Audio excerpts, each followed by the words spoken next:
2018 সালে গোপালগঞ্জে রেললাইন স্থাপনের পর ওই বছরই গোপালগঞ্জ রাজশাহী রুটে চালু হয় টুঙ্গিপাড়া এক্সপ্রেস। তবে গোপালগঞ্জবাসীর দীর্ঘদিনের স্বপ্ন ছিল সরাসরি ট্রেনে করে পদ্মা সেতু হয়ে রাজধানী ঢাকায় যাওয়ার। অবশেষে সেই অপেক্ষার অবসান। সোমবার বিকেলে 3:15 রাজধানীর কমলাপুর রেল স্টেশন থেকে গোপালগঞ্জের উদ্দেশ্যে যাত্রা শুরু করে বহুল প্রতীক্ষিত অভিযাত্রী commuter. Gopalganj to Dhaka rail চালু করে দিয়ে গোপালগঞ্জের মানুষের অনেক দিনের আশাকাঙ্ক্ষা পূরণ হলো। আমরা স্বল্প খরচে, স্বল্প সময় এবং ঝুঁকিমুক্ত একটি যাত্রা করতে পারবো। আসলে আমি খুবই এক্সাইটেড। আমি এখন পর্যন্ত ট্রেনে উঠিনি, এটা আমার জন্য হয়তোবা খুবই সৌভাগ্য, আর আমাদের গোপালগঞ্জের মানুষের জন্য অনেক সৌভাগ্য। আমি তো খুব এক্সাইটেড, কারণ আমি যখন ঢাকায় যাব তখন আমি তো এখন ট্রেনে করেই চলে যাব, কারণ আমি আগে পরে কখনোই ট্রেন উঠি নেই। আমি নিজের থেকে, আমার মন থেকে আমি খুবই খুশি এই ট্রেনটা চালু হওয়ার জন্য। বাচ্চা টাচ্চা নিয়ে একদম যে ট্রেনে একটু হাঁটা চলা যায়, কিন্তু বাসে তো ওইটা হয় না, একইভাবে বসে থাকা যায়। খুবই ভালো লাগতেছে যে আমাদের এখান থেকে গোপালগঞ্জ থেকে ট্রেন চলাচল করতেছে, এখান থেকে আমরা যেতে পারবো। পদ্মা সেতু হয়ে সন্ধ্যা 7:10 গোপালগঞ্জ রেল স্টেশনে পৌঁছায় ট্রেনটি। ট্রেন আসার খবর পেয়ে আগে থেকেই স্টেশনে জড়ো হন কয়েক হাজার মানুষ।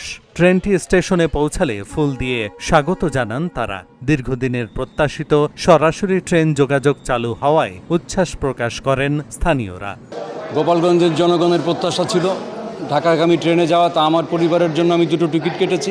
এই প্রথমবারের মতো গোপালগঞ্জে থেকে ঢাকা যাওয়ার টিকিটটা কেটে আমি বেশ আনন্দ প্রকাশ করছি। আমাদের প্রত্যাশা ছিল ঢাকা গোপালগঞ্জ সড়ক রেডি হওয়া সত্ত্বেও আমাদের ঢাকা গোপালগঞ্জ রেল বিগত সরকার দেয় নেই।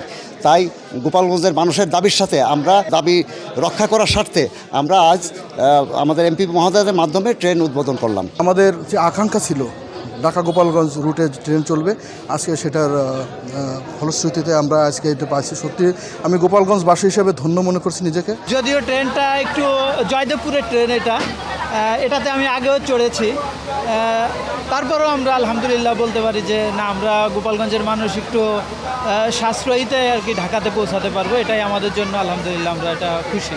সরাসরি রেল যোগাযোগ চালু হওয়ায় শুধু রাজধানীর সঙ্গে গোপালগঞ্জের যোগাযোগই সহজ হচ্ছে না। এর সুফল মিলবে জেলার ব্যবসা, বাণিজ্য, শিক্ষা, চিকিৎসা ও পর্যটন সহ বিভিন্ন ক্ষেত্রে। এ সময় ট্রেনে করে ঢাকা থেকে গোপালগঞ্জ আসা যাত্রীদের চোখে মুখে ছিল আনন্দের বন্যা। উপকার আছে, অর্থের সাশ্রয় টিকিটের বাসের তুলনায় অনেক কম, এবং নিরাপদ জার্নি, নিরাপদ ভ্রমণ, মাল সামান নিতে অতিরিক্ত কোনো ভাড়া দিতে হবে না। উপকারী বেশিটাই আমাদের কি উপকার হচ্ছে সব দিক দিয়েই।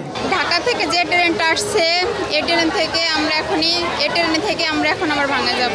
প্রথম ট্রেন, প্রথম ভ্রমণ খুবই ভালো হয়েছে। যাতায়াত ব্যবস্থা খুবই ভালো হবে, সবার সুযোগ সুবিধা, মানে যাতায়াত সুবিধাটা পাবে সবাই, খরচও কম। আবার ট্রেনে আপনার বাসে করে যেতে তো খুবই যানজট ঝামেলা। আমি যে ঢাকার থেকে গোপালগঞ্জ আসার এই ট্রেনে আসতে পারবো, এটা আমি কখনো ভাবিনি। খুবই ভালো লাগতেছে এসে, এটা আমাদের গোপালগঞ্জবাসীর জন্য অনেক ভালো একটা সুযোগ। এই অঞ্চলের জন্য আমাদের যে কমিউটার ট্রেন, এই আন্তনগর ট্রেনের সাথে কমিউটার ট্রেন একটু সাশ্রয়ী। যেমন আমরা ঢাকা থেকে গোপালগঞ্জ 145 টাকায় ভ্রমণ করতে পারবো। তো এই দিকটা ঠিক আছে, কিন্তু টাইম শিডিউলটা ঠিক নাই। প্রাথমিকভাবে 8টি কোচ নিয়ে 609টি আসনের ব্যবস্থা থাকছে ট্রেনটিতে। শনিবার ছাড়া সপ্তাহের 6 দিন ঢাকা গোপালগঞ্জ ঢাকা রুটে চলাচল করবে অভিযাত্রী কমিউটার। ভাড়াটা নির্ধারণ করা হয়েছে গোপালগঞ্জ থেকে ঢাকা, সেটা মাত্র 145 টাকা। যেটা রোড সাইডে যদি বাসে যেত মানুষ, তাহলে কয়েক গুণ বেশি ভাড়া। ট্রেনটা প্রতিদিনই, শনিবার ট্রেনটার অফ ডে, আর বাকি প্রতিদিনই চলবে। 9টি স্টেশন আপাতত থামবে। শুধু ট্রেন খাত নয়, জেলার মানুষের জীবনমান উন্নয়ন, অবকাঠামোগত অগ্রগতি এবং সার্বিক সমৃদ্ধি নিশ্চিত করতে সরকার প্রয়োজনীয় উদ্যোগ গ্রহণে দৃঢ় প্রতিজ্ঞ বলে জানান গোপালগঞ্জের 3টি আসনের সংসদ সদস্যরা। বাংলাদেশের 64টি জেলায় যে বরাদ্দ দিয়েছেন, আমাদের গোপালগঞ্জের অবস্থান সেখানে পঞ্চম।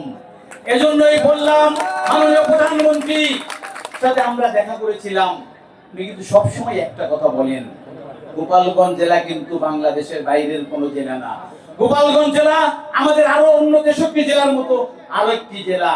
গোপালগঞ্জ জেলার জন্য যা যা দরকার উনি আমাদের কথা দিয়েছেন। তোমরা 3 জন সাংসদ, তোমরা আমার সাবেক ছাত্র নেতা, তোমরা আমার সাবেক যুব নেতা, তোমরা যখন যা বলবা, কোনো ভায়া মিডিয়া দরকার নেই, সরাসরি আমাকে বলবা। আমাদের এই গোপালগঞ্জের উন্নয়নের জন্য যা যা করা দরকার ইনশাআল্লাহ উনি তাই করবেন। আপনাদের সুন্দর ট্রেন যাত্রার জন্য আগামীতে আমরা নতুন বগি বলেন, নতুন চেয়ার কোচ, নতুন এসি কোচ যা যা চালু করা দরকার ইনশাআল্লাহ আমরা 6 মাসের মধ্যে করতে চাই।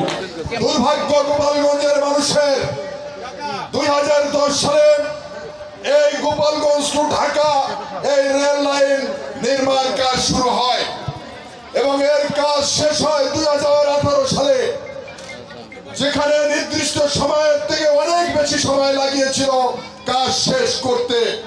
রাষ্ট্রের টাকা খরচ করে এই রেল লাইন নির্মিত হয়েছিল, কিন্তু দুর্ভাগ্য ছিল আমাদের 6 বছরও সেই সরকার গোপালগঞ্জ থেকে ঢাকা একটি ট্রেন চালু করতে পারে নাই। দীর্ঘ প্রতীক্ষার পর ঢাকা গোপালগঞ্জ ঢাকা ট্রেন চালু হওয়ায় শুধু গোপালগঞ্জ নয়, আর্থসামাজিক উন্নয়নে নতুন আশার আলো দেখছে পুরো Dakshinbanga. Dhaka journal news desk.